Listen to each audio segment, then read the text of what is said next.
Okay, Mayor Stevens, we are now live. Great. Thank you. Welcome everybody to this East Lansing City Council regular regular council meeting this Tuesday, March 9th. Will the clerk please call the roll, keeping in mind our new rules regarding virtual meetings?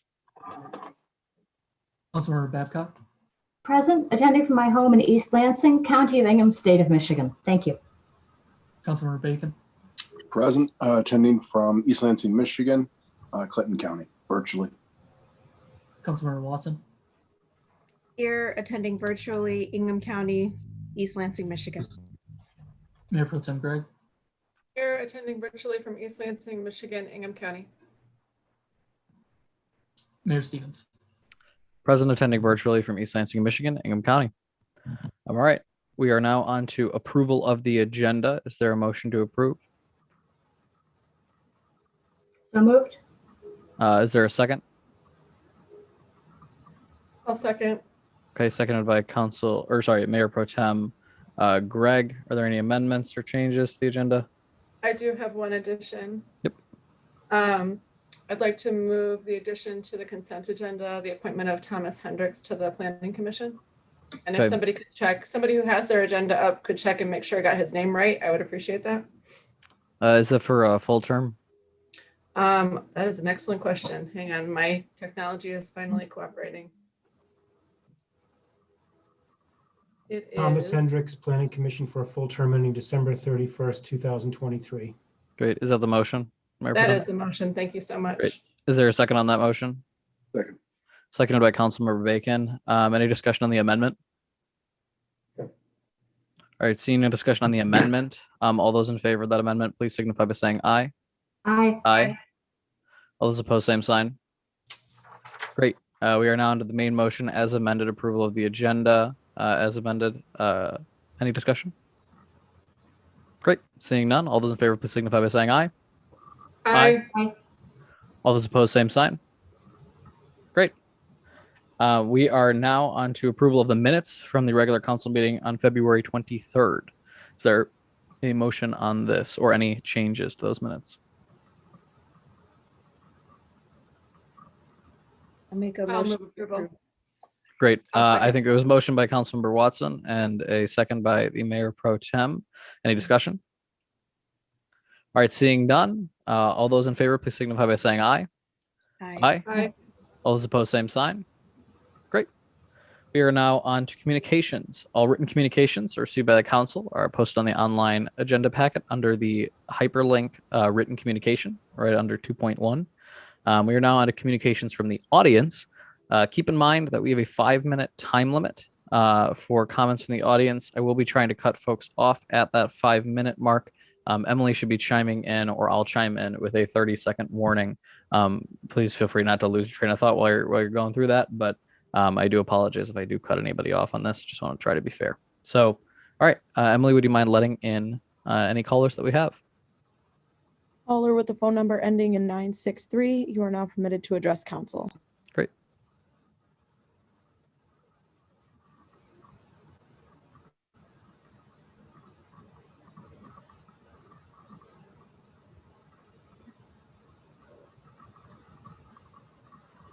Caller ending at 963. I believe you're still muted. If you want to hit star six. Yep, there you go. Pass, I'm just listening. Great.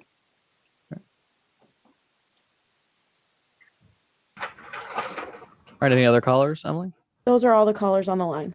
Okay, wonderful. We are now on to communications from the mayor and council members. I will begin with Councilmember Babcock. Actually, you know what? No, I'm going to begin with Councilmember Bacon. I always do this to Lisa, so.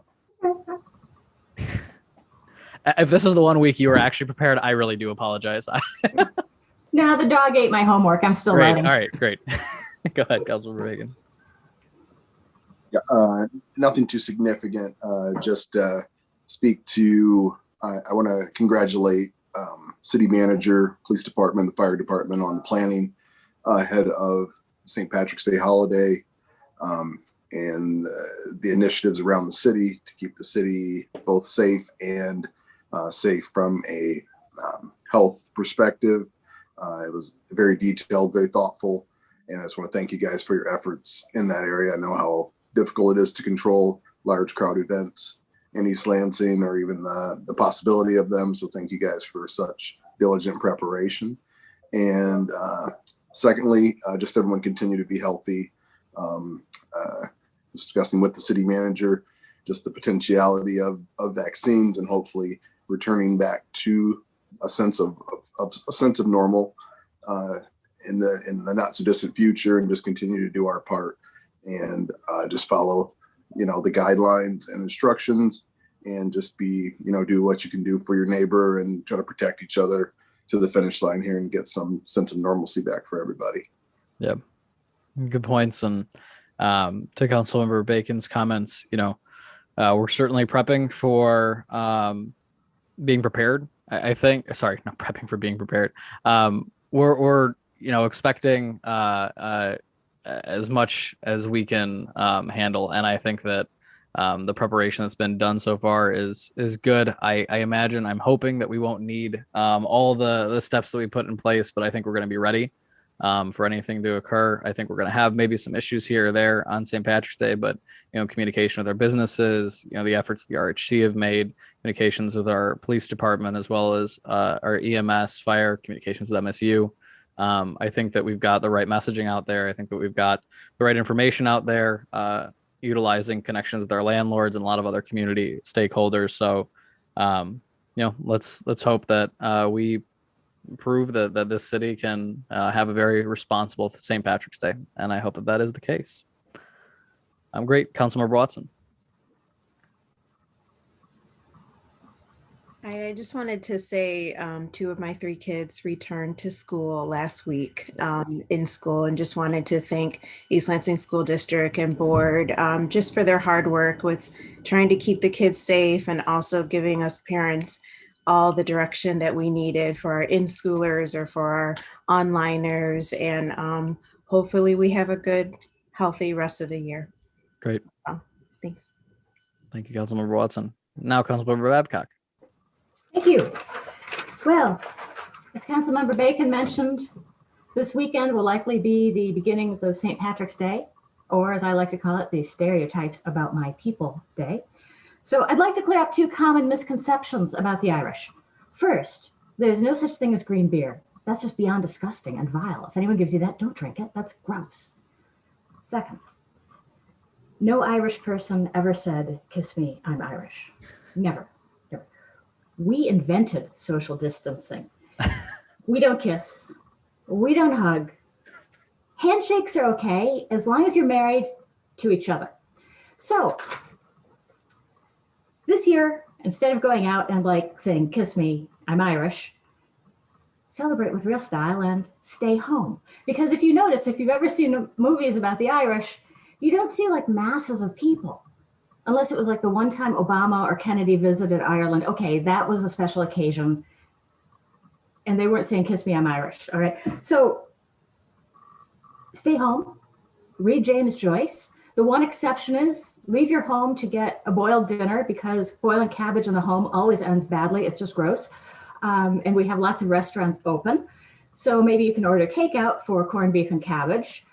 Then go home, read James Joyce until it puts you to sleep, or it drives you to drink, in which case have 1 or 2 and then go to sleep.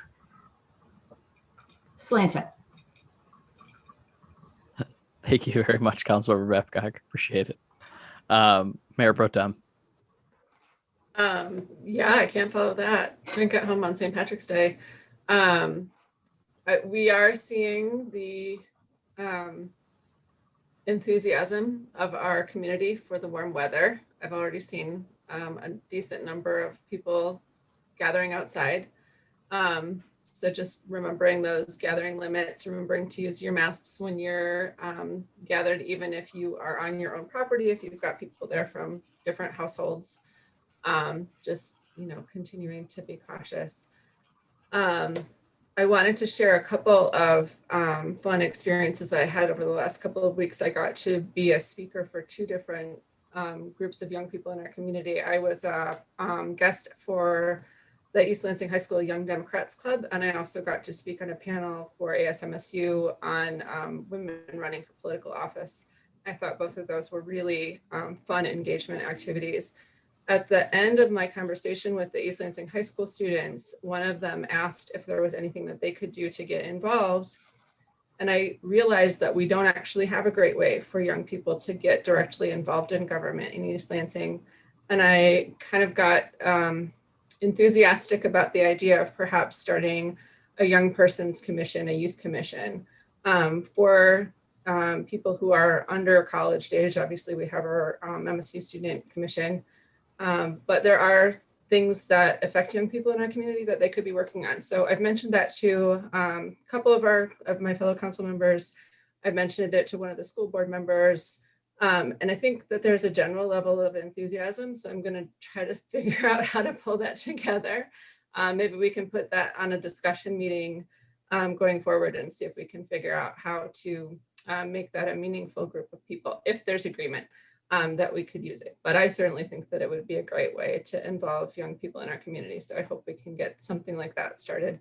I think otherwise, just, the same messaging as we've had, continue. We're not through the pandemic yet. I looked at our county vaccination rate and it's hovering around 10%, which is significantly, obviously our county health team has been doing an incredible rollout in terms of scheduling people and getting a lot of vaccines into arms, but it still is going to take time. So we can't relax our guard just yet. My children also went back to school this week. I was very impressed with the level of preparedness and preparation that has been happening at the schools. Lots of airplane arms at drop off, which, if you can get a bunch of second, third, and fourth graders to not touch each other for 5 hours during a school day, then I think that we adults can also follow their good example and do our part. So stay vigilant. That's all I've got today. Thank you, Councilmember Greg. Mayor Pro Tem. To one of your earlier points, I've had the opportunity to have a few high school students in the area shadow me on some different policy avenues and just gauging general interest on we just have an incredible wealth of knowledge in our young folks in the area. So I do think that's a great idea. I think that, some of the school board members, I don't know if they one of them at some point had like a youth committee that they had, kind of commissioned maybe as their own individual advisory council. And they said that it was working fairly well. I think that's a great idea. I think incorporating the schools is even cooler. And it gives us a little bit more opportunity. Speaking of ASMSU and youth involvement, George, at some point, having a further conversation on our commission appointment procedure, I think was something that we wanted to talk about at some point. But if we're going to expand and have more involvement from especially, folks that are, at a high school and lower level, but also students within the community at MSU getting involved with our commissions in a more direct way, I think just really solidifying that path for commission appointments and understanding a little bit further what the staff time involved in, as well as what the procedure should be, would be really, really cool. Because then we could really start targeting towards some of those other groups, because I know ASMSU is an interest in that as well. Go ahead, Councilmember Backpack. Question. Do we actually have a minimum age to serve on our boards and commissions? I believe it was 18, but yeah, I could Okay. ask the city attorney if there's a different answer, but I believe it's 18. I wasn't sure if it was just habit and tradition or if it's actually written down somewhere. Thanks. I looked it up a while ago and I can't remember whether or not that is accurate. I think it is, but I'm gonna ask probably our attorney for that. Yeah. Anyway, so point well taken, Mayor Pro Tem. I think it's a great idea. So I want to talk a little bit about just stuff in general, and then go into I have a motion as well. But this past year has been really tough, and I think that especially in conversations regarding St. Patrick's Day and kind of our prep, I've been looking back and kind of reflecting on the past year that we have. And I know for folks in the city right now, it feels like we're really dealing with one crisis after another. And we've done a lot of things to adapt that I, quite frankly, would have never viewed as possible 2 years ago. And really, as we move into more conversations regarding spring, vaccinations, and gradual reopening, I'm reflecting on how we got here. And I just want to put it out there that this city has really come together around these issues. Everyone from businesses, student organizations, city staff, health officials, first responders, medical workers, volunteers, just people in the community supporting each other. I'm really proud of this community. I mean, we definitely have some bumps in the road, and we have things to address, and actually problems that have made themselves apparent because of this situation. But this community's really come together in a positive way. And I'm really proud to be the mayor of the city because of it. And I have a lot of faith that we're gonna have a good spring, we're gonna have a good summer, we're gonna support our businesses, and we're gonna make it out of this. So I appreciate everybody that's put in an effort, even in a small way, to make sure that our community remains whole as we go through. And as for the new direction we see our city kind of heading in, I really understand that this year hasn't been the easiest for us. And while we're going through a lot of change in the city, it's not necessarily what you'd view as the best time. But there really never is a good time. And I think that this discomfort that we're having right now, this is the seed to progress.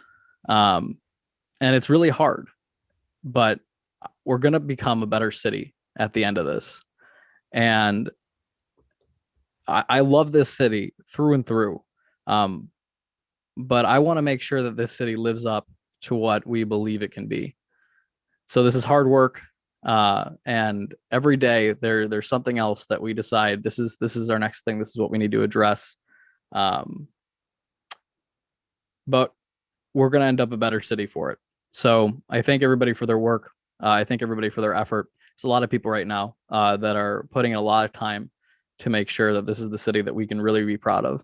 And I already am, but I'm going to be really proud at the end of this too. So thanks, everybody. That was my little monologue. So as we go into the rest of the agenda, I will actually make a motion to enter closed session to consult with the city attorney regarding trial or settlement strategy in connection with pending litigation in Heos versus City of East Lansing, case number 28-199-CZ, for the reason that an open meeting would have a detrimental financial effect on the litigating or settlement position of the city. This session would occur at the end of the meeting. Is there a second for that motion? Second. Seconded by Councilmember Bacon. I believe we need a roll call vote for this. Will the clerk please call the roll? Councilmember Babcock, Yes. Councilmember Bacon, Yes. Councilmember Watson, Yes. Mayor Pro Tem Gregg, Yes. Mayor Stevens. Yes. All right. That passes. We will be entering closed session at the end of the meeting. Keep in mind, we will come back into this room to end the meeting, this regular council meeting, but no decisions, no votes, no anything will be taken in that closed session. But we will be coming back into this room just to end at that point. But that'll occur at the end of the meeting. Great. I'll move on to the city manager's report. Thank you, Mayor. Just to echo what Council already mentioned, obviously we have warm weather coming, which has people excited. We've got Michigan State Spartan basketball coming up now with Big Ten tournament, and then we've got the NCAA tournament thereafter, and we have St. Patrick's Day next week. So if you're going to go downtown, which we certainly encourage you to do, but do it responsibly. Do it wearing masks, do it with people from your household, do it with social distancing. Make sure you're using line apps and not lining up outside of restaurants. So we don't have people gathered in the downtown. We don't want to be sliding back here. So if you use the downtown restaurants in the coming weeks, which we certainly encourage, be sure you're doing that in a responsible manner. That's all I have. Thank you, Your Honor. Thank you, sir. Moving on to our city attorney's report. Mr. Homer. Thank you. Good evening. I want to touch on two things. The first of which is the age on your commissions. I did a quick search, but I don't believe under your existing ordinance, Article 5 regarding boards and commissions, that there appears to be a minimum age. There are certain restrictions. Those have to do with residency in the city, but unless there's another policy that I am unaware of, I don't see it set forth in your ordinance in terms of the appointment of members and qualifications. Great. I appreciate that. If we could just get maybe a little bit further clarification. I honestly, I didn't want to say that it was 18 because I remember having a conversation with a student about a while ago that was interested and then ended up taking an internship somewhere. So we never ended up happening. But yeah, I wanted to say I looked it up at the time. But yeah, further clarification would be great. Thanks. Okay. Yep.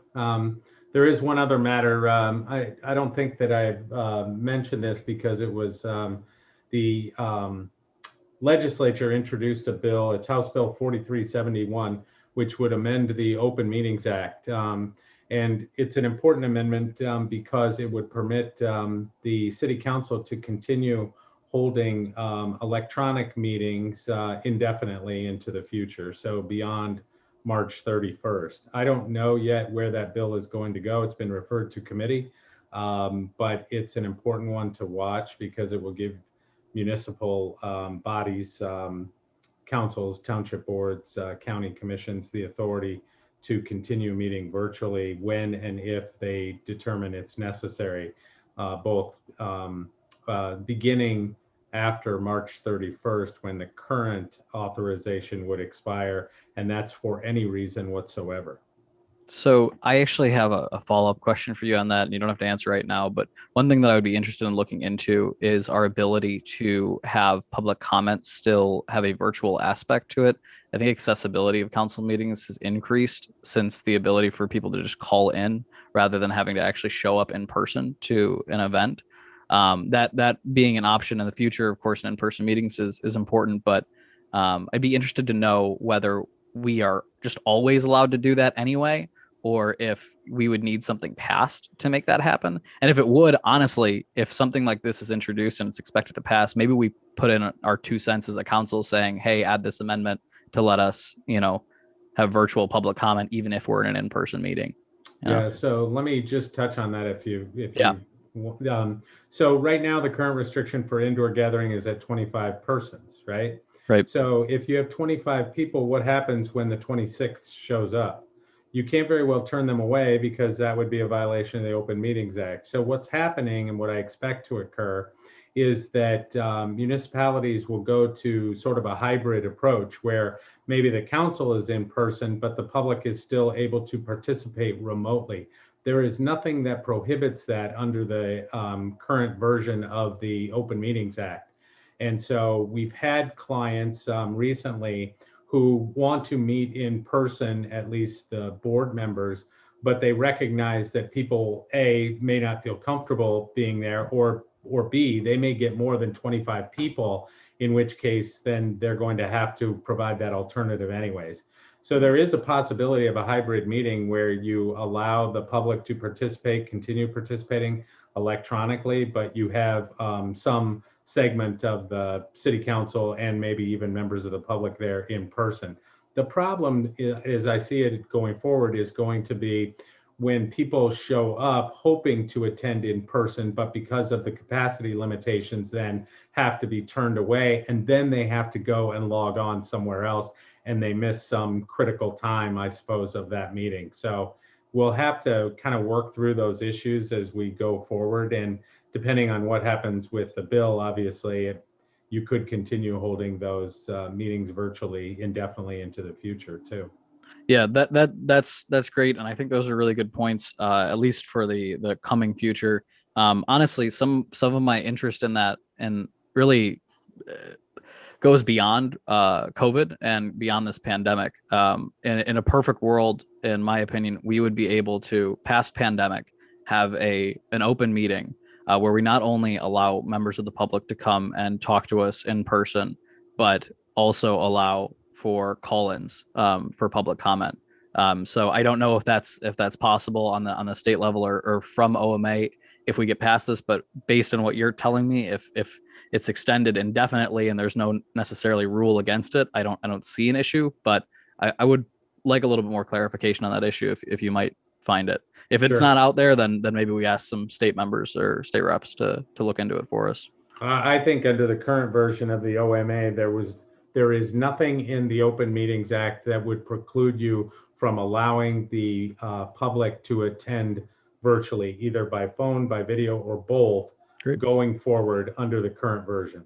Great. Well, then that's great. Thank you, Mr. Homer. It's more going to be an issue of technology, right? Yeah. So that's going to be the only hang up. So Yeah. Well, you know what? I think we'll have Mr. Homer just run the technology from now on. He can be the Emily when we get back in person. I had a comment. Yes. I just wanted to mention our commission applications do ask whether or not you're 18 or older. So I don't know if they mark no if they get kicked out, but I just wanted to mention that we do ask age on the application. yeah, I'll try and track down a further answer, but looking at your ordinances as I did quickly under that Article 5, there's no age restriction under those provisions, but we'll do some further looking. Yeah. That's a very good note, Councilmember Watson. Thank you for that. All right. Mr. Homer, do you have anything else? No, not at this time. Thank you. Great. Thank you very much. We are now on to a special presentation, and I will hand the floor over to Mr. McCaffrey.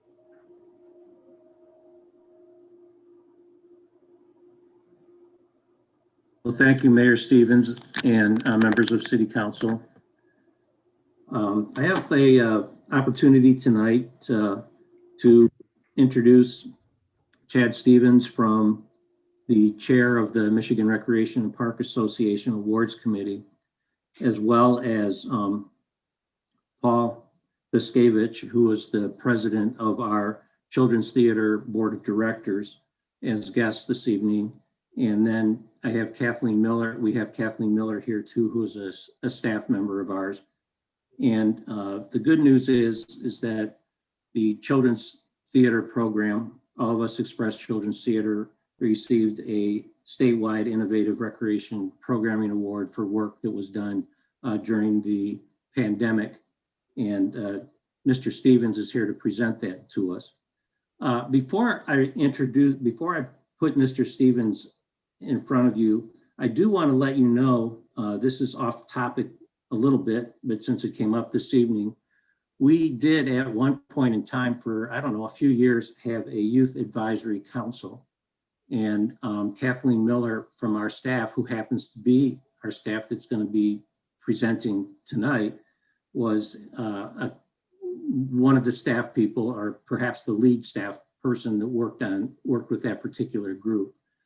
It disbanded for a variety of different reasons, but we do have some experience with that. It was not a formal board or commission, but we do have some experience with that as an organization.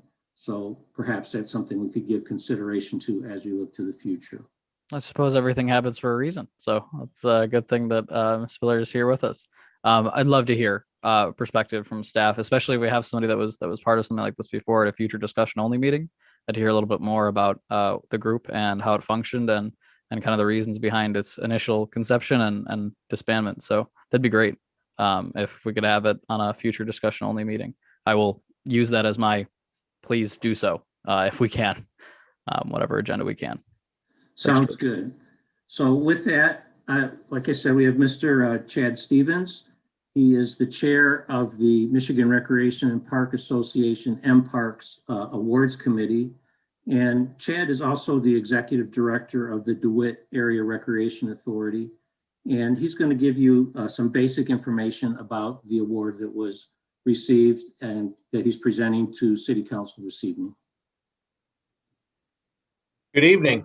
It's my pleasure to represent mParks, the Michigan Recreation and Parks Association, to present the City of East Lansing Parks, Recreation, and Arts Department, along with All of Us Express Children's Theater, the Innovative Programming Award for their efforts with virtual drama camps and virtual productions.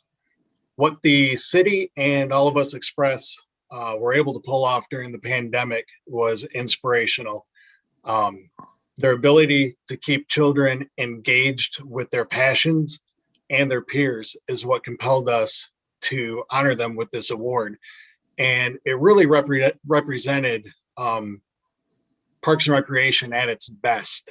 And I want to hit on that one more time, is that they were able to take kids that were not in school, were separated from their friends, and gave them an opportunity to feel normal once again by doing these virtual nights, their virtual camps, and then amazingly being able to do virtual production. So it was my honor to be able to present this to you tonight, and congratulations, City of East Lansing, Department of Parks, Recreation, and Arts, and All of Us Express Children's Theater. Thank you. Thank you, Chad. We also have with us tonight Paul Baskevich, who is the president of the Children's Theater. And the Children's Theater parents and board members really encouraged Kathleen and the staff to really take a good close look at the virtual programming during the pandemic. And we thought we'd give Paul a chance to say a few words. Thanks, Tim, and good evening, everybody. I'm Paul Baskevich. I'm the president of the board for All of Us Express Theater, and it's just my pleasure to be here with you this evening. You know, there's no doubt that COVID-19 has changed all of our lives forever, and it certainly has changed how live performing arts are presented and how they're done. So when this hit us 12 months ago, All of Us Express Children's Theater was determined to find a way to exist, and not only exist, but thrive throughout this unprecedented time. So we explored the world of virtual offerings to ensure that we could continue to offer meaningful arts experiences to our community. So to receive the Innovative Programming Award from mParks, Michigan Recreation and Parks Association, in recognition of our efforts is truly an honor. So on behalf of the board of All of Us Express Children's Theater, I sincerely thank you for this award. Thank you, Paul. And then, of course, Kathleen is here, and we've asked Kathleen to provide some background about what exactly we're talking about here. What did we do? And so Kathleen has, I think, a little slide presentation to present to the City Council so that you get a little bit more background about just exactly what happened over the course of the past several months. So Kathleen. Okay, I'm going to go ahead and share my screen. So thank you so much for your patience. And also thank you very much for allowing us this opportunity to present to you this presentation. So thank you very much. Council members, thank you so much, Paul. And thank you, Chads, for representing mParks and sharing this award. Okay, now I'm just making this full screen and not succeeding at it, so I apologize for that. All the way over to the left on the top. Yeah, the top left from beginning. Via that. Okay, I thought maybe I just didn't click hard enough on it. I didn't. Thank you very much. Okay, so All of Us Express Children's Theater has actually been in existence since 1989. We are currently in our 32nd season. However, All of Us Express has only been a part of the city's programming since 2009. So we're still a little bit in our infancy, but we have progressed very well. This particular slide just shows you a little bit of our history. Since All of Us Express has been part of the City of East Lansing, we have seen continual growth in terms of participation numbers and also in terms of box office attendance. You can see that we have very positive responses from some of our participants. Not only do they have fun, but they're also learning skills and building knowledge as well. COVID was a really tough time, of course, for everyone, and for theaters like ours across the country. Many of them just went straight dark. At this exact time last year, as a matter of fact, is when we had just cast our spring show, which was the fantastic Mr. Fox. Rehearsal had just begun when we got notice that we needed to close. So that was a very difficult time for us. In April, when it looked like we'd be unable to return, we had to lay off our All of Us Express staff. And then when May came along, it looked like we would not be able to do our big summer musical.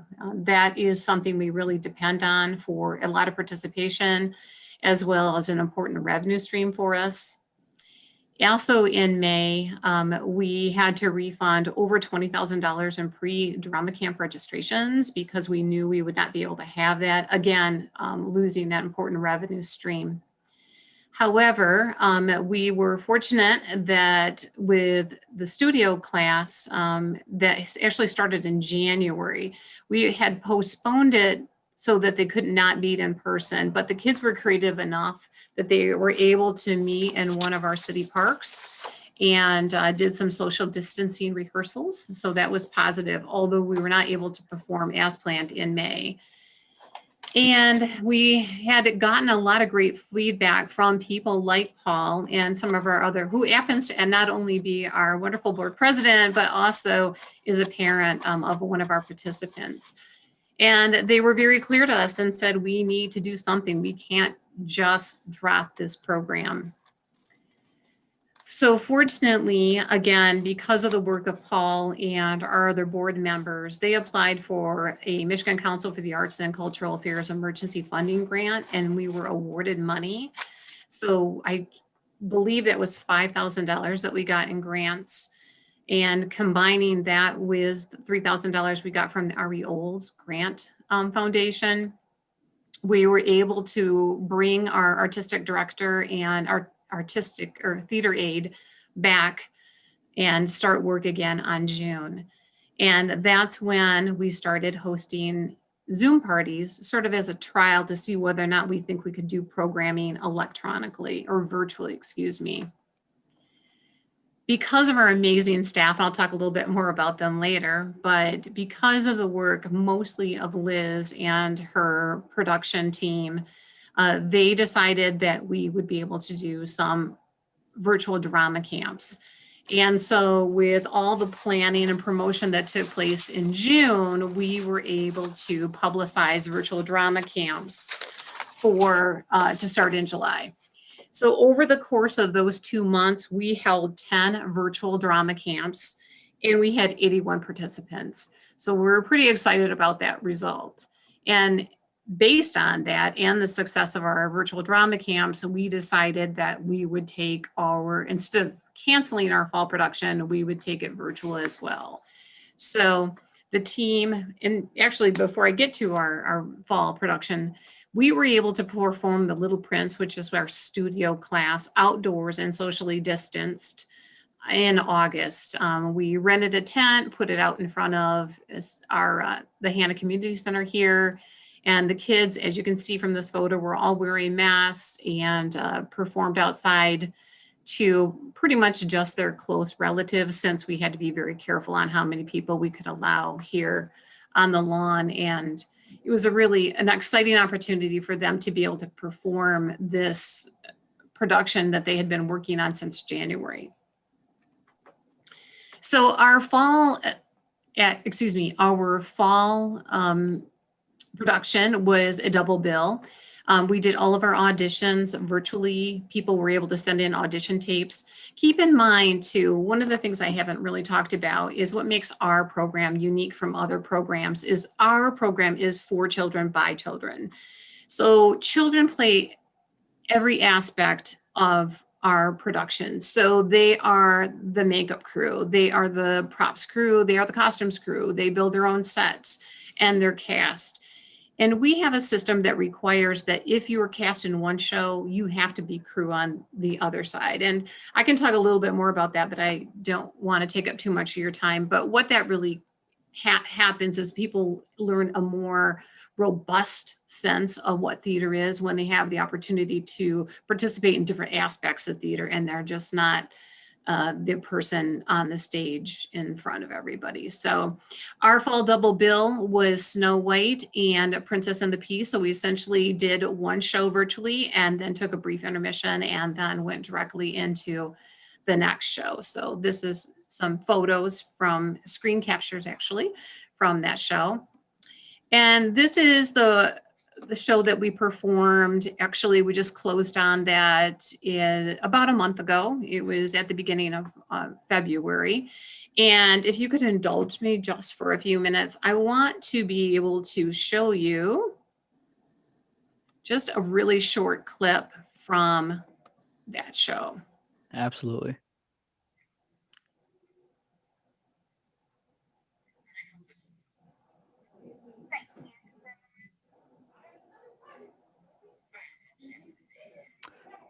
And Ms. Miller, I believe you actually have to hit share screen and then select the window. Oh, that you I'm want to display. sorry. Nope, it's all good.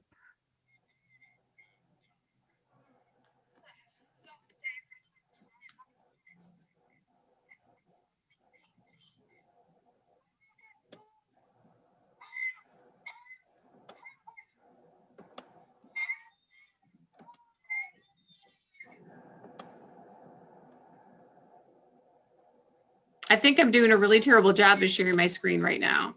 That is all good. If you would like, Emily, do you have control over sharing screen? Emily, with us? So Emily, do I have to stop sharing my PowerPoint and then start sharing this one? Is this what I'm doing wrong? I wonder. What I would suggest is you actually just send the link in the chat box if you do have a link to something, and then Emily might be able to share the video if that's possible. Emily, you with us? Yep, I'm here. I can share Great. it. Just give me Great. 1 second. Yep, and then Kathleen, if you wouldn't mind just telling Emily where to go in the clip, or if it's just a clip itself that you want to hit play on, that's all good too. Absolutely. Thank you Great. very much. Yeah, not a problem. Zoom is Zoom. I mean, we all have it's all fun stuff. I'm obviously not the Zoom master in this particular situation. I think you guys demonstrated that you can adapt Zoom in many different ways with this. I don't think you need to prove that at this council meeting. Thank you. Yeah. So I put that in the chat. Chad, go ahead.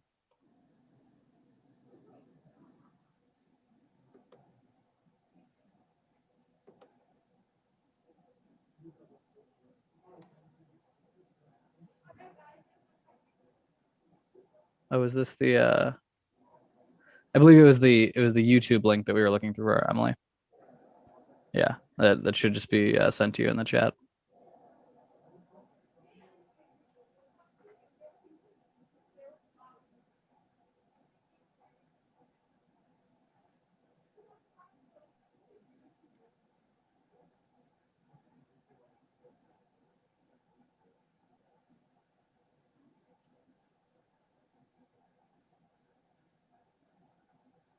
There we go. And where did you want us to head to, Kathleen?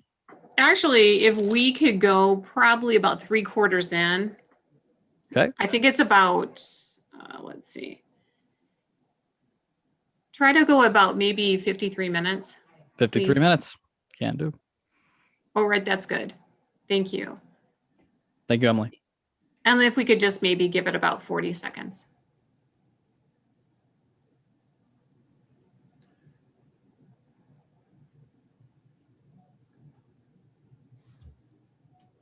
I think you have to press play.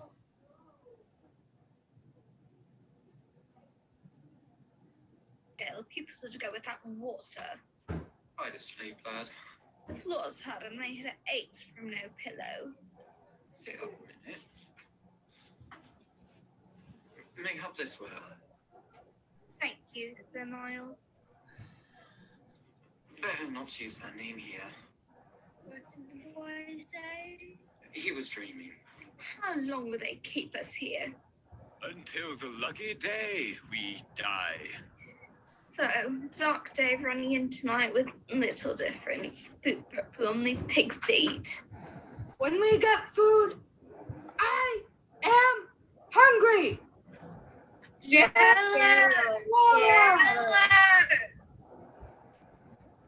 That's good, Emily. Shout at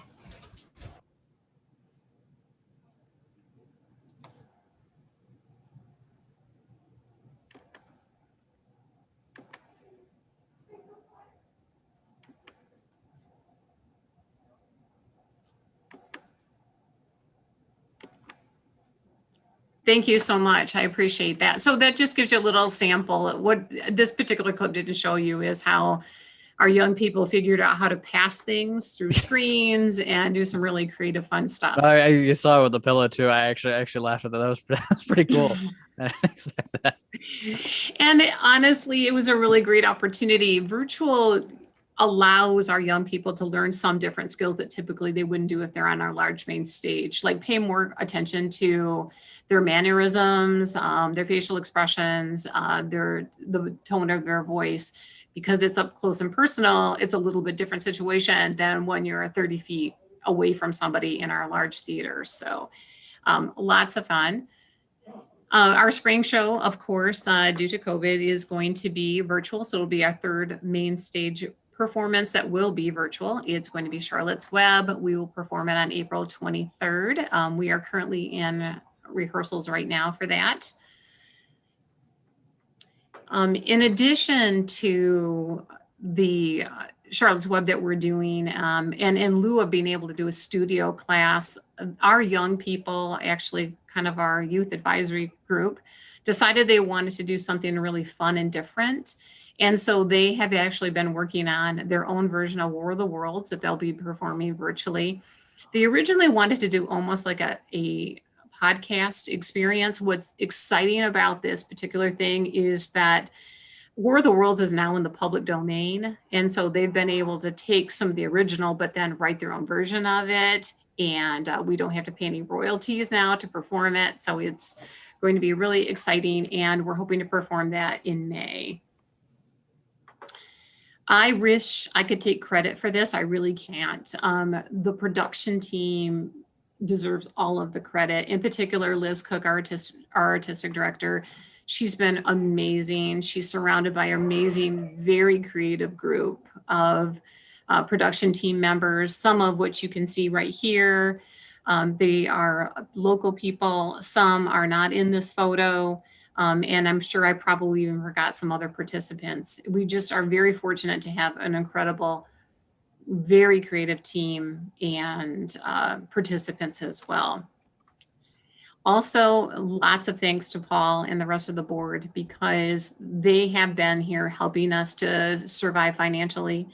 They've been advocating for us. They've been helping with outreach. They really have been amazing. And I have to say, for example, and I think Paul can probably speak up here, Jeff DeValentine, who is our treasurer, has single-handedly raised, I think, over $5,000 in a can drive since COVID. He is driving all over the city of East Lansing, picking up cans out of people's garages and turning them in to cash for our program. So we just really appreciate every single one of the people on this list of board members has been outstanding and extremely supportive. And we really couldn't do what we do without them. So we're very happy and appreciative of that. Thank you very much for this opportunity. I don't know if there's any questions, but we really appreciate all the support that we get from our council and from Tim in our program. And we look forward to continuing to doing what we do. Alrighty. I have a comment. This is so cool. I mean, this is just so cool. We have so we have this program in our downtown that's run by some incredible staff that was, taking some photographs of maybe students and other folks that have said, how I'm getting through this situation, how I'm getting through COVID, and they're posted around downtown. I remember hanging up one of them and it said something along the lines of either theater or like getting involved or like Zoom parties or something. I don't know if it was directly related to this, but I might just not have made the connection. This is so cool. All of Us Express Theater is already a cool program. And I don't know how you make it cooler until I heard about this. And this is incredible. Award well deserved to the board, to your staff.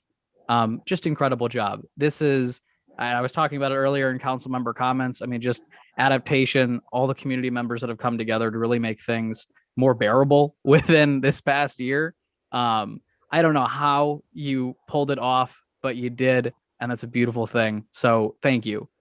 You're representing the city in such an incredible way to all of the people that were involved, and especially to those parents that were able to do probably a little bit of costume and wardrobe at home And I imagine that with the handing of items over, there was probably a mom or a dad or, a parental guardian underneath, maybe just handing the pillow as well.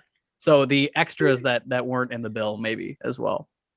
Great job. Yeah. Seriously. Good, This thank is you so incredible. much. We really incredible. thank you for this opportunity. Yeah. Anybody have any other questions, comments? Yeah, go ahead, Lisa. I would simply second that it's phenomenal. And I would also like to thank Jeff, who we did a reverse pop bottle drive. I happened to need 20 2-liter pop bottles for a garden irrigation project. So I sent him a message and said, I don't suppose you'd sell those. And he was like, what? So I bought for $1 a pop bottle, and he showed up on my porch. I hadn't mentioned it to the much better half yet. So this guy shows up wearing a mask with like 2 large bags of pop bottles and says, I brought your pop bottles. And the much better half luckily figured out what was going on and handed him a $20 bill. But you guys have adapted in a phenomenal way. As a theater nerd at heart, really, aren't all lawyers just failed actors? Yes, we are. So you guys have adapted, and it's a great program. I've admired it for years. Thank you very much for all you do. Incredible. And for the pop bottles. Thank you so much. Any other questions, comments? I just wanted to say I love their virtual backgrounds. I don't know Yeah, if they that was cool. at it, but yeah, their virtual backgrounds are really great. Great job. Great job. George, sorry, do you have something? No, just to say congratulations to staff for their hard work, the board and all the participants. Nice job, and a well-deserved award for the staff in recognition. All righty. Good job, guys.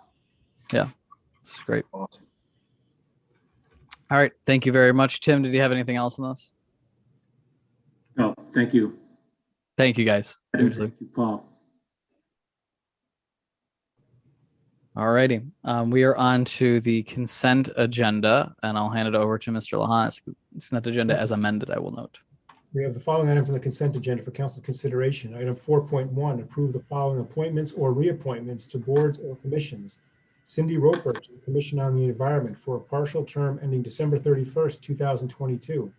Sarah Reckhow to the Parks and Recreation Advisory Commission for a partial term ending December 31st, 2021.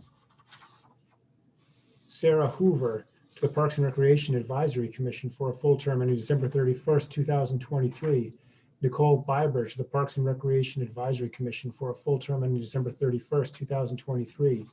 Janelle Cannon to the Housing Commission for a full term ending December 31st, 2023.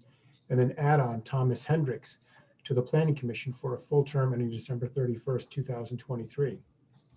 Item 4.2, approve an interlocal agreement with the Charter Township of Delta for as-needed on-call building and trades inspection services.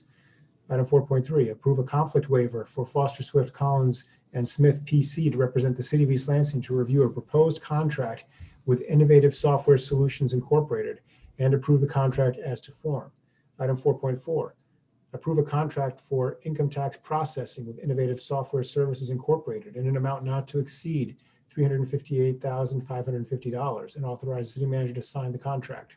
Item 4.5, approve a contract with 100 Acre Woods in the amount of $97,480 for soccer field maintenance at the East Lansing Soccer Complex and East Lansing Hannah Community Center for a period of 1 year beginning April 1st, 2021, and allow for up to 4 additional 1-year terms by mutual agreement and authorize the city manager to sign. Item 4.6, approve policy resolution 2021-4 to extend administrative approvals for temporary outdoor seating expansions. Those are all the items on the consent agenda for council's consideration. All right. Is there any changes to the consent agenda or any item that you would like moved to the business agenda? All right. Not seeing any. Is there a motion?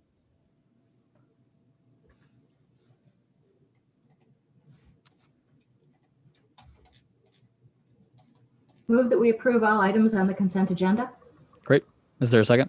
Second. Second. Thank you, Councilmember Babcock. I will make one comment on here. 4.6, policy resolution 2021-4, outdoor seating. Just commenting that the extension of administrative approvals for outdoor seating and the reduction and reduction of fees associated with them. I just think this is a good policy to keep in place. I know that we're not really talking about it on the business agenda as much, but I do think it's important that we kind of streamline that process, especially as we're encouraging more people into the downtown, and we're still encouraging people to come into the downtown in a safe way. Having that outdoor seating be available, but also making sure on the city end, we're making it easier for businesses to do that is important. So I think that it's a good thing that we're passing that through. Go ahead, Councilmember Bacon. Yeah, and I'll speak to that as well. On with Jesse today on the responsible hospitality call, and just kind of speaking to all of the issues around kind of reopening in general, and the rules and things around bars and restaurants as they attempt to relaunch and get solvent again. That we maybe a lot of areas that we want to revisit to make sure that we assure, after being down basically for a year, that we remove any barriers to, solvency and that kind of thing. If there are things in our code or in our rules that prevent them from returning, to the black as quickly as possible. So I'd be open to any type of review around any rules or things that could be debilitating to them economically coming out of this pandemic. So I appreciate that, and I think there's a lot of unique things that we can do, certainly, and I think we've seen that from our staff being, we're definitely creative and trying to support folks. But a lot of cities have done a lot of things, whether it's shutting down some on-street parking to add some extra seating, or it's getting rid of restrictions or fees. There are a lot of things that we can do to help support our businesses, and I will just say, we've got some incredible businesses that opened up this past year, and it was definitely a difficult year to open up, but I do think that we're seeing a transition in our downtown right now, which is a really beautiful thing. And I hope that folks in the community are starting to recognize that this East Lansing downtown is really for everybody in the community. And I think that a lot of the programming that we're seeing right now to support businesses during this pandemic really can be a roadmap for us in the future, to change our downtown and the one that we really want to see, where it's engaging every member of the community, regardless of your age or income ability. So I think that it's a good thing. I think things like this are positive changes, at least for the time being. So thanks. All right. Any other comments on the consent agenda? Great. Seeing none, all those in favor, please signify by saying aye. Aye. Aye. Aye. Sorry, was that a vote of in the affirmative, Mayor Pro Tem? Yes. Great. All those opposed, same sign. Great. All right. That passes unanimously. On to our business agenda. The first item is 5.1, consideration of a policy resolution 2021-5, a resolution confirming and consenting to the mayor's temporary order restricting outdoor gatherings within the DDA. And this is on my shoulders, but I will reach over to the city manager and our city attorney if we need assistance as well. So we've had conversations internally with both of the MSU health departments and others. And as we prep for St. Patrick's Day, especially, we don't want to see the continuation of a lot of those really long lines that we saw earlier last March. And really, as we move into what is a outdoor rule in most places, lower than Beach Street, just because of our public health order right now, we wanted to kind of maintain that within our downtown, try to stop congregations of folks, especially in lines. Our RHC, as Ron and Jesse have mentioned in the past, have been taking a lot of really great steps in terms of having line apps, in terms of adapting to more online resources and reservation systems to make sure that they don't see those significant lines. But just for that day, we really wanted to make sure that we had the ability to tell people that there is a limit of folks gathering. And I don't imagine that we're going to be seeing any real action on this necessarily, but we would want to be able to make sure that since we're going to have a presence at our downtown, especially from some of our neighborhood resource folks and our police department, that we were able to break up areas where there seems to be a large congregation of people, especially if folks aren't wearing masks and aren't distancing properly, because that's really, really important, that we want to make sure that we're opening our downtown, but we're doing it in a safe way. And that's something we've also heard from the businesses as well, is they're trying to manage lines. They're trying to do what they can in terms of an online space, right? And communication to their folks and their staff to tell people, hey, there's an online app, wait in your car, right? We'll text you when your table's ready, all of that, but getting the support from the city as well to have this rule in place and give them a little bit of backing to say, yeah, it's a city ordinance. You really can't be out here in the line is also pretty helpful. And so for that day, again, we are preparing for the worst, but expecting the best. I think that everybody's going to be responsible, and I'm really hoping that we have a really good day. But we do want to be prepared, and we want to make sure that we're doing everything in our power right now to mitigate any spread of COVID-19 during what will most likely be a high traffic day in our downtown. So, City Manager, did you have anything else that you wanted to comment on? No, it was rather comprehensive from you. I think it's just inviting people to be safe in the downtown. This gives us an element of control over the public spaces. Obviously, the restaurants and bars have control over their own property. So this is making sure that we have the tools needed, but we encourage people to come down and be safe and stay socially distanced with masks and use those apps. And another aspect of this is that, you know, under our emergency ordinance right now, I could pass something like this and, you know, say, I'm going to sign off on it. And since for a day, we wouldn't necessarily need it to provide counsel, but really, since we are making these plans in advance and we're having these conversations, City Manager and I really thought it would be pertinent to just have a discussion at the council level to make sure that this is really the direction that we want to go in. Because of course we need to be able to be responsive in the moment, but in this specific case, because we're really preparing in advance, we had the ability to do this. So thought this was important.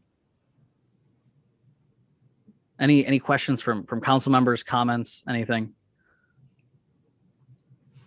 Well, I'm just looking, so this is effective from the first minute after midnight on Wednesday, the 17th through 2 a.m. the following Thursday. I guess my only concern is that we also have, you know, other celebrations looming in the downtown in terms of possible, I mean, let's wish our Spartans victory, but also wish responsible celebration from their fans. I don't know. I guess I'm on the one hand, this has been a real struggle for me as a council member because my personal philosophy is much more on broad rules that sort of govern general peace and orderliness without a lot of very specific targeted ordinances. And then along comes COVID, and suddenly my personal conviction that we should be more simplistic is shaken because we have a very immediate and looming deadly health threat to our community. And so, you know, I'm not arguing against this at all. I am 100% on board with having this power in place for the drinking holiday. But I just wonder too, I'm just thinking about the crowd pictures of Ann Street Plaza on the football Saturday where we had, you know, I don't think it's an exaggeration to say that we had a near riot. Actually, I think we were, you know, within tens of minutes, maybe, of having a riot if the police had not arrived on the scene to. I have a couple of points on that, but I do want to hand it over to the city manager too. I think we're probably going to make the same point anyway. So yeah, so I think we're just trying to limit it to the least restrictive that we can be, and thinking of that as the area of greatest threat in terms of the biggest crowds and so on, in terms of being a downtown holiday where there are usually long lines. But also we have other city events and other city times that people are gathering for our farmers market. And I think we're trying to limit it to just the time that we think it is the most absolutely necessary. And even then, not issuing tickets per se, but trying to move people along as a first instance and ask people not to congregate. But if we do have those type of celebratory events after a game, the officers will respond the same way they've responded last year and ask people after a time to move along and try to distance. So there's no perfect answer here, but I think it's trying to limit it in collaboration with the chief onto what they absolutely think they need. And this is what we came up with. Certainly if council has a different view for us or wants to hear from the chief on it, we can do that. Yeah. I still philosophically am more on the, you know, broader, I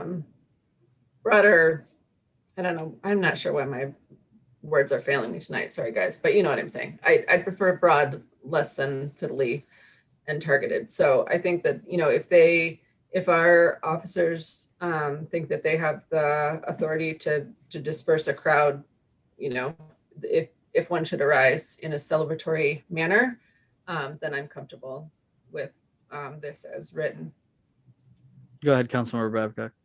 One of my concerns is that it's going to be sunny and in the mid 40s on Saturday. And this is the week that would have been MSU's spring break. So we're going to have a lot of folks who are just coming out of a quite restrictive lockdown at MSU. It's going to be a warm, sunny Saturday. I'm more concerned about downtown on Saturday than I am really in the middle of the week. I don't know if anyone else shares those views, but that might be worth considering. I'm always worried about St. Patrick's Day, but the three of us who were here last year vividly recall the Saturday before St. Patrick's Day last year, and I think that's exactly what we don't want to repeat of. So is anyone else interested in including an extra day, perhaps, covering 6 a.m. Saturday to 2 a.m. Sunday the 14th? You know, go ahead, Councilmember Watson. I'll respond very, very briefly, and then I'll go to Councilmember Watson. I think the idea here is that really in our downtown space, I think the restaurants have been doing a good job of encouraging folks to use online means, reservations, and other things, and we really haven't seen the continuation of these issues. I know that restaurants have only been open for a little bit, but we really haven't seen the continuation of these types of issues. We did obviously last year have a number of very, very public, issues with lines and large gatherings. And I think that the expectation is there that our restaurants are responsible, and we're going to have, folks from our health department walking around on that day. We're going to have neighborhood resource specialists. We're going to have officers in our downtown. I think that the need for this is really stemming from, the worst situation, right? And that's where I'm coming from, is that I think it needs to be a balance, and having it on actually St. Patrick's Day is where I'm lying. I'm open to other members of council's opinion on that. So if council wants to see something a little bit further, or, maybe it's not even this Saturday, maybe it's the Saturday after that, right? It's, but I think for right now, we'll see what happens on that Saturday, or sorry, on St. Patrick's Day, and then we might be able to adjust in the future if necessary. Go ahead, Councilmember Watson first, then the chief, and then Mayor Pro Tem. I actually don't mind hearing from the chief. Okay, all good. Chief. Okay. Well, thank you. Good evening, council. I'm very comfortable that the having this extra tool for us on March 17th is for your consideration, to give us a little bit more tool to deal with some of the crowds we may get on the 17th. The issue with the 17th is because they start consuming alcohol much earlier on St. Patrick's Day, and that sometimes that behavior tends to cause problems. The other weekends and things like that, I'm comfortable that we can deal with those without extra ordinance, that we can move people along and things like that. And there's not much alcohol involved as much there has been in the past on St. Patrick's Day. And so I'm comfortable that this extra tool on that particular day is good for the police department. But other days, I think we'll be able to deal with what may come up from our normal way of dealing with policing and things like that. Go ahead, Councilmember Watson. Yes, to Lisa's point, what if we had a more, could we just call it, let's say, what if Lisa's right? And the Saturday is really busy, and we pass this for St. Patrick's Day, but there's stuff going on Saturday. Are we ever able to just say, we're going to do these restrictions now on this day? And then if something's happening after a basketball victory, are we able to say, it's getting too crowded, we're going to do it on this day? The mayor can pass this order at any time for 7 days without council's authorization. But of course, during the day of an event, it would just be like police handling it. We would probably not be able to go get the mayor's authorization at that moment. But in between meetings, the mayor has the authorization to do that unilaterally for 7 days. So if that helps. Okay. But I do think we've had a number of these celebratory events more recently, and the police do address them and make sure things stay as safe as can be and diffuse the situations over time. So we've seen that happen a couple of times over the last several months. Yeah.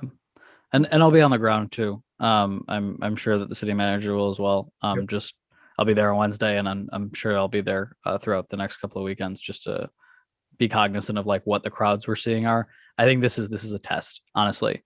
I think that as we're opening up more and as we're moving into warmer weather, I think St. Patrick's Day really is going to be okay. It's going to be a warm day, and it's a holiday that has been very, very publicly celebrated in East Lansing before. Are the things that we're doing enough? And I think that's what we're going to see. And I think that they are, right. I think that we have the right rules in place, but I think that if we need extra response after seeing what happens next week, then that's what then that's probably the conversation that's going to happen. Mayor Pro Tem and then Councilmember Bacon.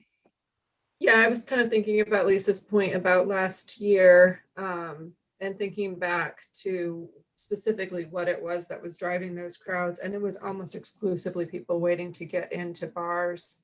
And I think that that problem has actually been very neatly solved by the businesses themselves. Right. They are almost all using reservation apps. Everyone that I know of is, and reserving blocks of time. So really the only time we might see a line on St. Patrick's Day is at the very opening time as they're trying to check IDs for a long line of people getting in. So I think we know that that's happening. On the RHC call today, we had business owners explaining that they'll have staff on the sidewalk encouraging people to break up into groups of 6. Right.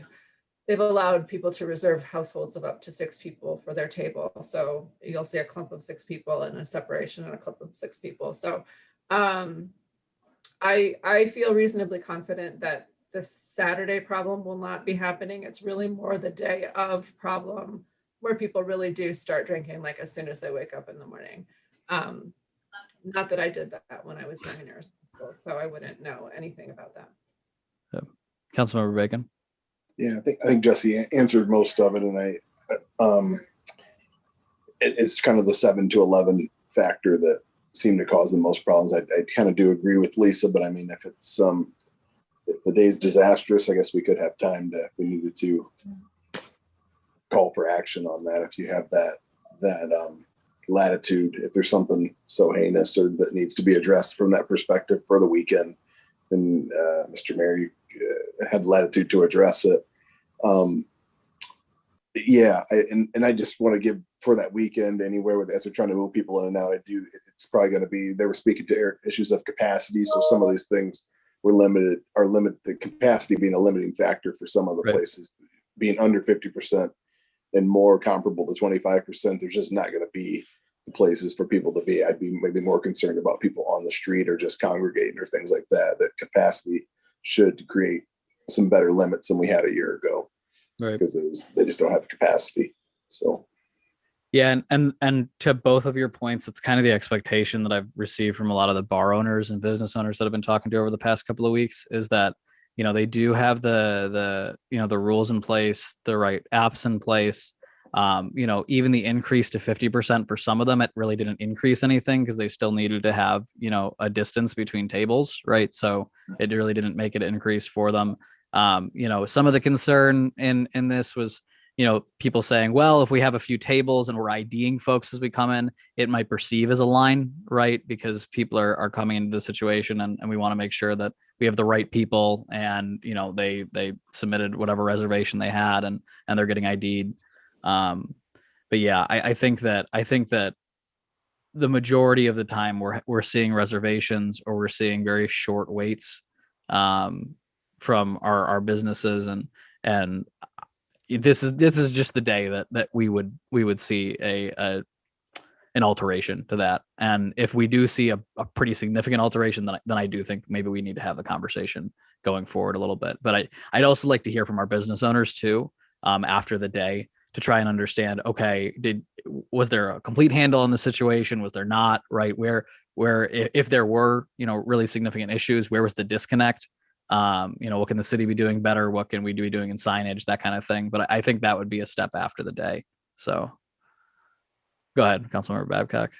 Thank you. I do want to say I spoke with Dewey Bramson Yeah. of Beggars on Responsible Hospitality Council. And my concern isn't the restaurants. My concern is the crowds of people going downtown who might think they can get in without having used the app. Right. So that's, I mean, I'm not concerned about the restaurants. I know they're going to use the app. I know they're going to try to keep the lines down. My concern is more like the basketball incident the football incident last fall, where you have a few hundred people in an open plaza. But ELPD handled it then, so presumably they can do well. Again, I have a lot of faith in Chief Johnson and running things well, so thank you. Okay. Also, for the record, Yep. Stay home and read James Joyce. Yeah. That's what the Corrigans would do. Just because, Look in your own home. the beer screen doesn't mean that it's better, as Councilmember Babcock would say. Any other questions, comments on this? Did want to comment. Yep. Yeah, just again, I started wondering, are there going to be bar hoppers? So does everyone know that they're not going to be able to bar hop? Or we'll try to. Jesse, go for it, Jesse. Yeah, I can speak to that. Mostly just from our conversation with the RHC, our Responsible Hospitality Commission this afternoon. Every member of that group, which is the vast majority of our alcohol serving establishments downtown, there are a few that are not, but they're all using reservation apps. And so really the only way that somebody would functionally be able to bar hop is if they had the forethought to schedule reservations for themselves throughout the day. Okay. And then I think, so you might have a group that does go from one establishment to another, but they would have to go into a reserved time slot. They're not going to have that moment where you go, hey, let's go see what's going and happening next door, because there's not going to be any space for them when they get there. So I'm not worried about the restaurants. I'm a little bit worried about our packaged liquor sellers. I'm afraid that that's actually where the crush is going to be, because people will be going back to private parties in the neighborhood. So private parties in the neighborhood is also my other concern, probably my greatest concern. We don't have capacity for every person who wants to drink on St. Patrick's Day in a regular year, and we're got much reduced capacity today. So I'm at this point not as worried about the liquor serving establishments. I'm more worried about people purchasing package to go and taking it back to their houses. I don't think the bar hopping will happen, is the short answer to your question. Okay. All right. And my last question and comment is, Lisa, I just wanted to, Councilmember Babcock, I also wanted to thank you for what you mentioned about St. Patrick's Day. It's something I'm going to think about and bring up going forward. I know, just again, even in the schools, we celebrate St. Patrick's Day, but to also be able to tell real stories about why we have St. Patrick's Day is something that I value too. So thank you for bringing that up. So how will people know? So if there's a group of folks, are they going to know because someone walks up to them, or are we, posting signs or letting people know in advance that this can happen if they decide to come in large groups downtown? But we'll be doing all the publicizing we can through our normal channels, through social media, through communication with responsible hospitality, through all of the avenues we have. So we'll do that. Yeah. And we're also going to be working with MSU to send out communications through most of the student network channels, as well as through fraternity and sorority channels, just to make sure that the message is reiterated. We had a conversation actually with some of folks with DTN. I wrote a letter and issued a letter just kind of explaining, again, what the rules are put in place, and reiterating the fact that most restaurants have line apps, right? Most restaurants are taking reservations, and that should be the one that's encouraged.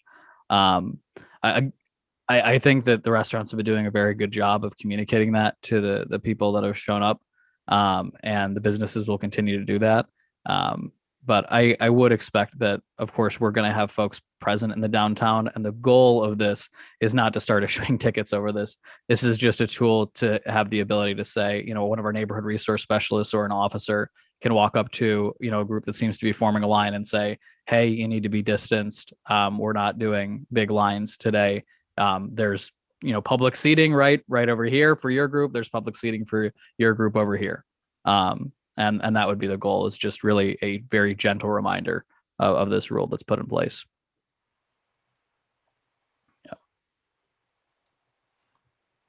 All right. Did anybody have anything else on this? Great. So Mr. Lahanis, we're gonna actually pass this here, right? This isn't just something that I would.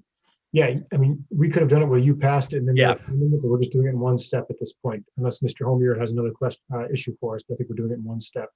It's actually one step, but it will require the mayor to sign the actual order. Great. But the city council then is being asked to extend that because of the way the ordinance is written. We wanted to make sure that council was aware so that even though we're issuing that order, it's not effective until the 17th. That is technically beyond the 7 days. And while I don't think it applies, it's just better to have council then consent to it as well. And then we don't have to worry about the 7-day limitation. Right.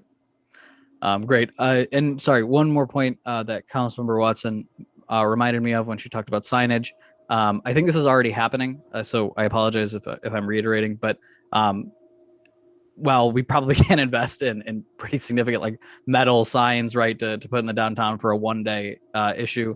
I think this is already happening, but making sure that we have like paper things to put in windows of businesses that just kind of say we're not doing lines, right? I know that obviously businesses have actually invested in those themselves, but making them available for folks for just St. Patrick's Day, saying this is the rule that's in place. If they already don't have we've seen one outside Harper's and there's some outside Barrio and Fieldhouse and a number of other businesses that have really the signs that just say no lines are congregating, but accessible to businesses that don't have them just for that day would be great. Thanks. All right. Is there a motion on this policy resolution?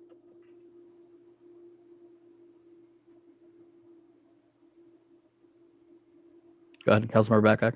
I'll move, and I'm toggling between screens here, so please bear with. I'm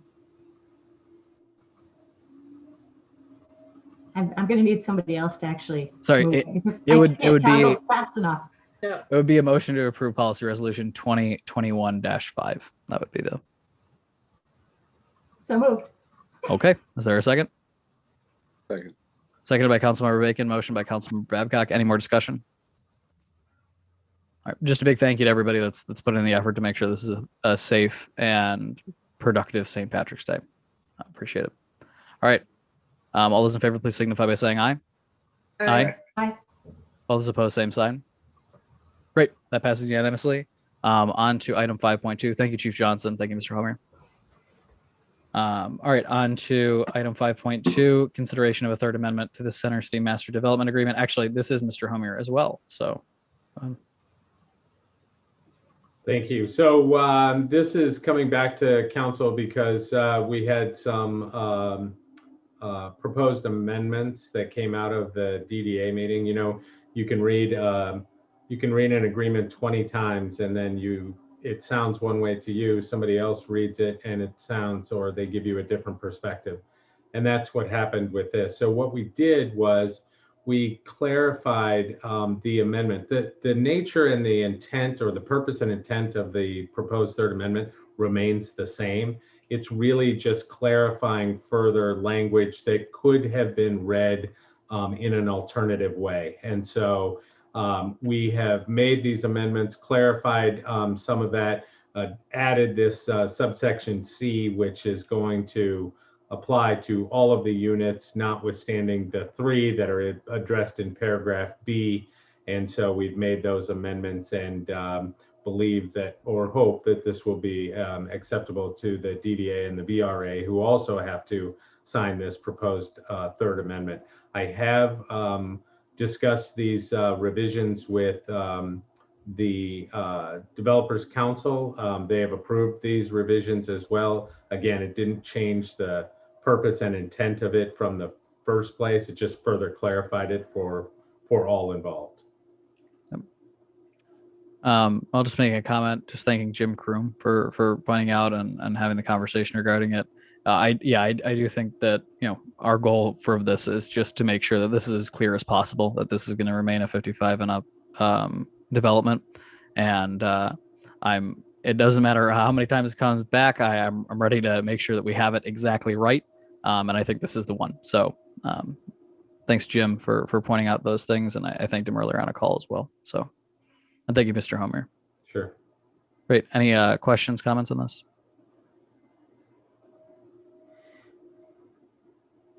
Great. Is there a motion on the item? If not, I will move a approval of the third amendment to the Center City Master Development Agreement as indicated on this agenda. Is there a second? Second. Great. Seconded by Councilmember Bacon. Any discussion? All right. Seeing, oh, go ahead, Councilmember Babcock. Thank you. Again, just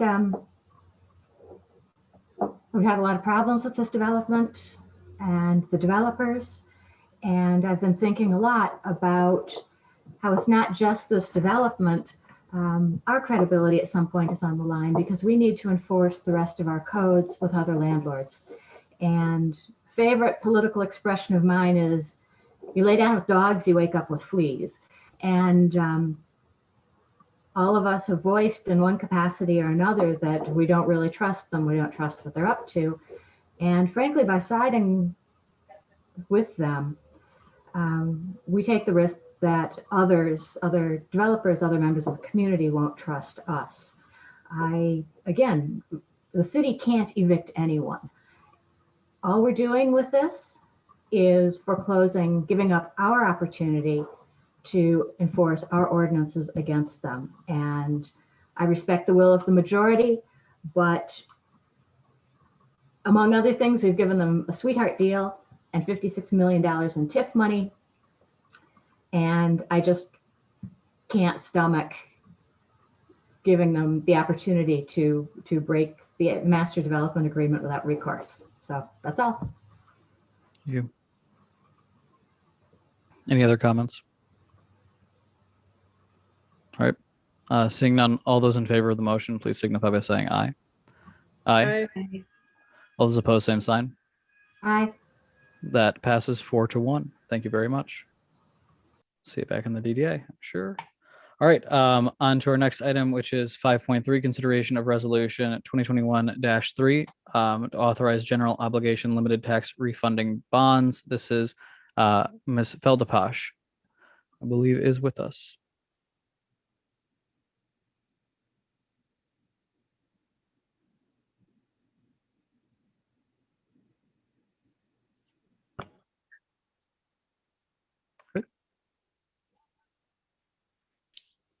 All right, I'm here now. Sorry about that. It took a little All minute good. to switch over.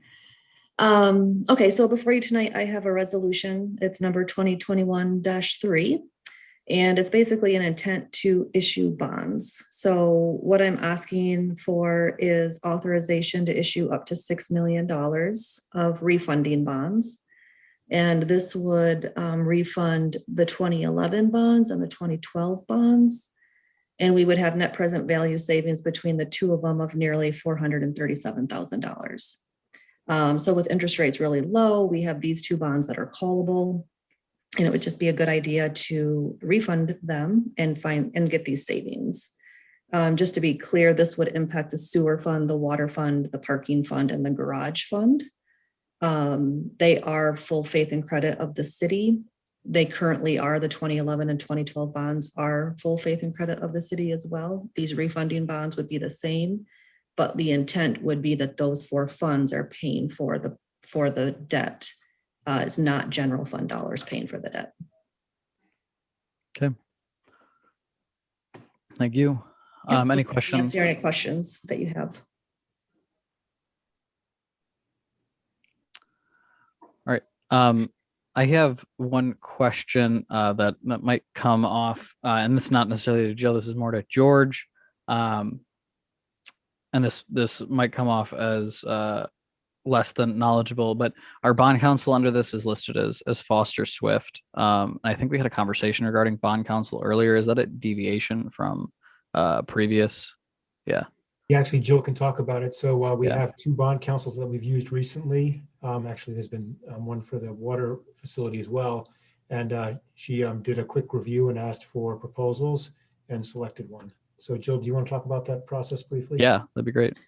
Sure. In the past, we have used Miller Canfield for most bond issues. With switching to Foster and Swift for our general counsel, they also offer bond counsel. And so we chose to go with Foster Swift because their amount was lower. Okay, understood. Thank you very much. That helps me. All right, any other questions on the item? All right, seeing none, is there a motion?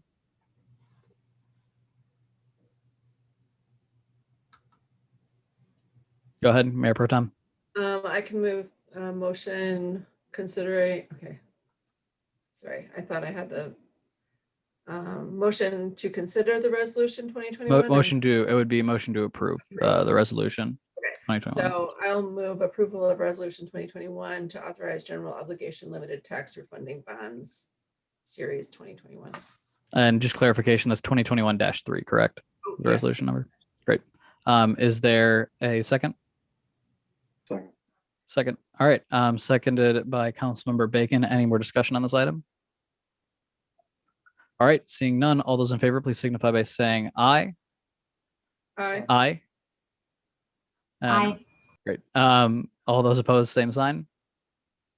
Great. That passes unanimously. Thank you, Jill. Go ahead. Can I ask a question there? Yes. Mayor, just to Jill or to George, are there any benefits to, I think this came up both from public comment and a few other areas in the past around bond counsel, being now that we have a full service kind of legal group, should permanent bond counsel or something come through our legal team, and should that be just kind of a one-stop shop for everything versus even shopping it with, was there any benefit to that? Jill's the one who did the review, so we can ask her thoughts. I don't know if there's a decision we have to make at this point or not. Of No, course, not at all. It's a question, general. Yeah. Jill? I would just say that it's nice to work with someone consistently just because they understand what we have, what issues we have, the conversations surrounding different issues. So there's definitely a benefit of staying with somebody who has that knowledge. I think now that Foster Swift is our primary bond, our counsel, it's worthwhile considering just to always name them as bond counsel. The dollar amounts are not significantly different from one bond counsel to the next, or even one financial advisor to the next. So to some extent, there's a level of comfort and knowledge that is a lot more valuable than a few $1,000s. Thank you. Makes a lot of sense. Thank you. Great. All right. That passed through. So we approved earlier in this meeting a motion to go into closed session via roll call vote. So what will happen now is the council will leave to another call that is going to be a closed session. No decisions will be made at that meeting, and then we will vote to come back into open session. And at that point, we'll come back into this meeting simply to end the meeting at that point. So since the motion had already passed, we will be back in just a little bit. Council, you should have an email with a new link in your inbox. I just want to confirm that we have that. Emily, are you available to jump on? Yep, that was sent earlier today to everybody. Okay, so is it the 420? The 420 is the regular one, right?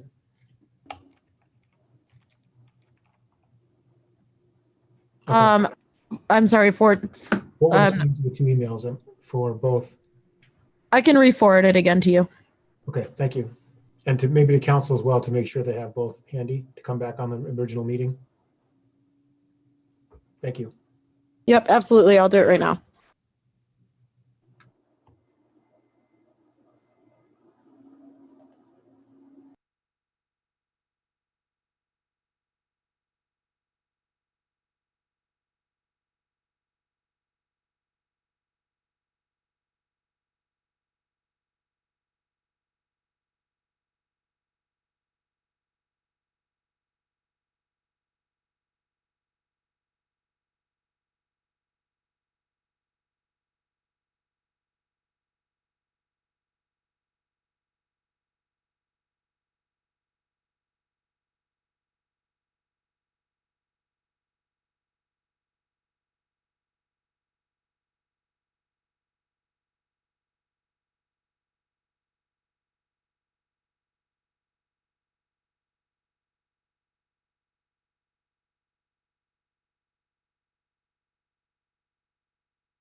All righty.